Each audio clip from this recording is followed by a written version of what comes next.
that Nigel Paul Farage is duly elected as the Member of Parliament for the Clacton constituency. So that means 2 Reform MPs so far. The exit poll suggested there would be 13 in total. We'll obviously take his speech and hear from him in a moment or two. That's right. What's striking is that Nigel Farage is not grinning or beaming there. Here he is. You're going to hear what he says. We'll bring you Jeremy Corbyn's speech in a moment, by the way.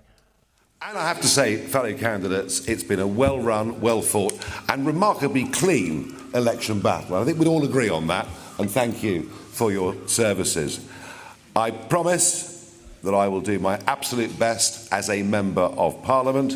I had 20 years as an MEP, but it's not quite the same link or same responsibility with constituents. I will do my absolute best to put Clacton on the map. I'll do my best to bring more tourists. I'll do my best to try and bring some private investment. It's over 30 years ago that I fought my first parliamentary by-election. I've fought lots of them over the years, and I've had big successes in European elections and perhaps less so under first past the post, which is a very demanding, very demanding problem for smaller parties. I will say this, it's 4 weeks and 3 days since I decided to come out of retirement and throw my hat in the ring.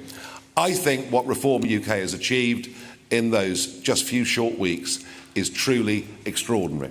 Given that we had no money, no branch structure, virtually nothing across the country, we are going to come second in hundreds of constituencies. How many seats we're going to win, I don't know. But to have done this in such a short space of time says something very fundamental is happening.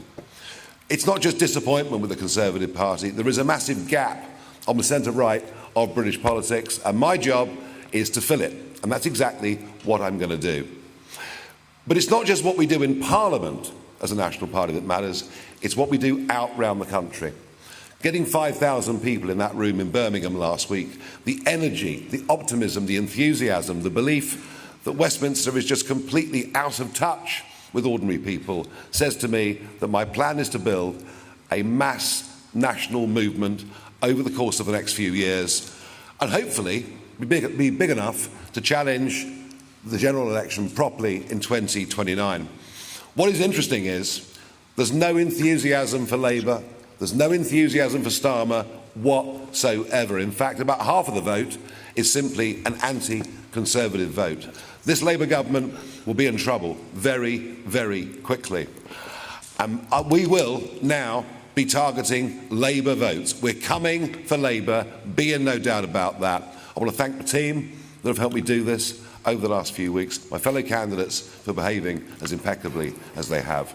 Believe me, folks, this is just the first step of something that is going to stun all of you. Thank you very much. Nigel Farage then stepping away from the microphone there, talking about the fact that he believes Reform has come second in hundreds of constituencies. He was saying, look at where we've come in such a short space of time.